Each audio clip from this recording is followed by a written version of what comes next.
A wall of jungle leans in on them, hot and close and full of teeth. For Americans in tiger stripes lie pressed into the red earth on a ridgeline above the Ho Chi Minh Trail, faces streaked with sweat and camouflage, lungs burning from the last desperate sprint. The radio on the team leader's back hisses and pops, spitting half-broken words from a circling Covey aircraft that may or may not still be overhead. Somewhere below, too close to guess, a North Vietnamese tracking team is moving uphill, following the broken branches and churned mud the Americans left behind. The team is supposed to be invisible. Right now, they sound and feel like a marching band. The team leader steals a glance downslope. Through a gap in the bamboo he sees it, a column of NVA, dark shapes gliding between trees, rifles at the hip, pausing every few steps to listen. One of them kneels and studies the ground where the Americans tumbled past minutes earlier. Another points upslope. The line starts to fan out. The Americans can't move. They can't fire without giving away their exact position. The only thing between them and a body bag is a voice on the radio that keeps cutting out and a helicopter pilot who might decide this ridge is too hot to risk. Pinned to the earth, heart pounding in his ears, the team leader's mind drags him back to 3 days earlier. Same jungle. Same heat. Different patrol. He remembers standing at the edge of an Australian fire support base, watching a tiny 4-man SAS patrol step off into the trees. No radio chatter. No shouted last-minute checks. No clatter of metal on metal. One moment they were men in faded greens and bush hats, the next, they were gone. The only sign they had ever been there was a faint line of boot prints that seemed to end 10 meters into the scrub. At the time, the Americans had laughed it off. Their way used speed, firepower, air on call. Their packs were heavier, their radios louder, their movements faster. They were used to kicking the hornet's nest and trusting artillery and airstrikes to clean up the swarm. The Australians moved like hunters, one step at a time, heads tilted toward the ground and the canopy, reading sign the Americans barely noticed. A leaf turned the wrong way, a damp patch where someone had just been kneeling, a single hair caught on thorn.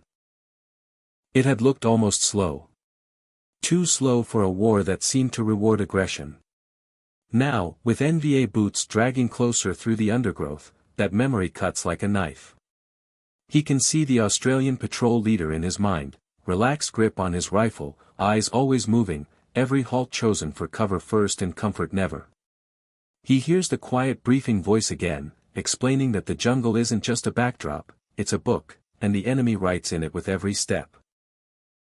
The Americans had nodded politely, then gone back to their old habits.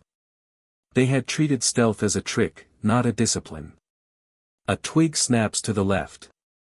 Another to the right. The NVA are climbing in a loose arc, feeling for the edges of the American position.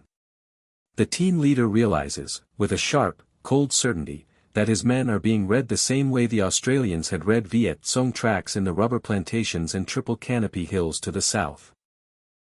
Every extra magazine, every dangling strap, every careless step on soft ground has been helping the enemy draw a line straight to them. He grips the radio handset so tightly his knuckles ache, whispering coordinates that may already be out of date. The answer comes back in static and fragments. There is talk of weather, of fuel, of other priorities. The extraction might come. It might turn away. The team is alone until the rotors actually thump overhead. And the sound they hear right now is only leaves brushing against rifles as the enemy closes the noose. For the first time, he understands that the Australians he watched were not just good at sneaking. They were living by a completely different idea of what reconnaissance meant. They did not measure success by how fast they found the enemy or how quickly they could bring in a strike. They measured it by how long they could stay close without ever being noticed. By how little trace they left behind. By how many times they saw the enemy, and the enemy never even knew they were there.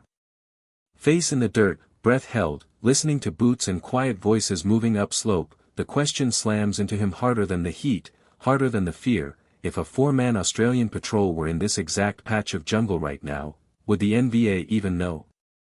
And if the answer is no, what does that say about everything MACV-SOG has been doing up to this moment? That is the question this story will answer. How a handful of Australian ghosts forced America's most secret unit to admit that the way it had been hunting the enemy in Vietnam was dangerously, fatally wrong, and what changed when they finally decided to learn. Under the canopy of Vietnam, long before anyone in Washington admitted how far this war had spread, reconnaissance for America's most secret unit followed a simple idea: go in heavy, find the enemy fast, and let firepower do the rest. Teams from MACV-SOG stepped off with rucksacks that bit into their shoulders, laden with radios, extra ammunition, claymores, and enough grenades to turn a strip of jungle into splinters in a matter of seconds. They lived by the promise that if anything went wrong, artillery and air would be only a radio call away, and that promise shaped how they moved, how they sounded, and how often they were seen. In those early years, reconnaissance often meant pushing patrols along or near the same web of paths that fed the war: narrow tracks carved into slopes, feeder trails into the Ho Chi Minh Trail, and well-trodden approaches to suspected base areas. A map of the trail network shows why that seemed reasonable. What looks like a single route on paper was in reality thousands of kilometers of roads, footpaths, and cut lines running through Laos, Cambodia, and Vietnam. An enormous, pulsing supply system that trucks, porters, and soldiers moved along day and night. To watch it, SOG teams rode helicopters into small clearings, dropped onto ridgelines and fingers, then picked their way down toward those arteries where they believed the best intelligence, and the best targets, would be. Seen through a long lens, those patrols looked powerful. Photographs from the time show Americans and indigenous partners in mixed uniforms, webbing heavy with magazines and grenades, radios bristling with antennas, weapons slung but ready. The idea was to be prepared for any contact. If the team stumbled into a convoy or a moving unit, the first instinct was to fix the enemy in place, call air or artillery, and survive long enough for bombs or gunships to do the killing. It was a model that worked in open country or broken terrain, where noise and dust clouds mattered less. In the deep jungle feeding the Ho Chi Minh Trail, that same model became a liability. The jungle recorded everything. A careless step on soft ground left a clear heel-to-toe imprint for a train tracker to read hours later. A heavy rucksack brushed leaves and vines, leaving scuffed bark and fresh, torn greenery at shoulder height. Sweat-soaked uniforms carried a foreign smell that drifted on humid air. Even SOG's attempts to mask it by adopting local food and cigarettes could only do so much once men were under stress and moving hard. The clack of metal on metal, the rattle of loose gear, the crackle of radio traffic, all of it spread farther than any of the men wanted to believe, especially at night, when sound carried along the draws and gullies they thought were hiding them. The North Vietnamese and Viet Cong paid attention. They built their own tracking teams, men who could kneel at a scraped patch of ground and tell how many had passed, how fast they were moving, whether they were tired or carrying weight. They listened for the unnatural rhythm of boots in undergrowth and for the flat, electronic sound of American radios cutting through the layered noise of insects and birds. Time and again, SOG teams that believed they were stalking the trail found themselves suddenly on the wrong end of an ambush, automatic fire erupting from angles they hadn't scouted, mortars dropping into probable extraction sites, encirclements that tightened with each hour until getting out required air support, luck, and often a price in blood. The casualty rate inside MACV-SOG approached the point where almost every man was eventually wounded, killed, or both over repeated tours. This was the before picture: brave, aggressive patrols moving fast, carrying enough explosives to tear apart bunkers and bridges, stepping into a jungle that could hear, smell, and feel them long before they ever reached their objective. The logic was clear: speed plus firepower equals survival. The reality was harsher. In terrain where the enemy owned the ground and treated every broken twig as a report, speed and weight became a signal. Every mission that ended in a running firefight, every extraction under fire, every name added to casualty reports quietly raised the same, uncomfortable thought among the men on the ground: something in the way they were doing recon was helping the enemy more than it helped them.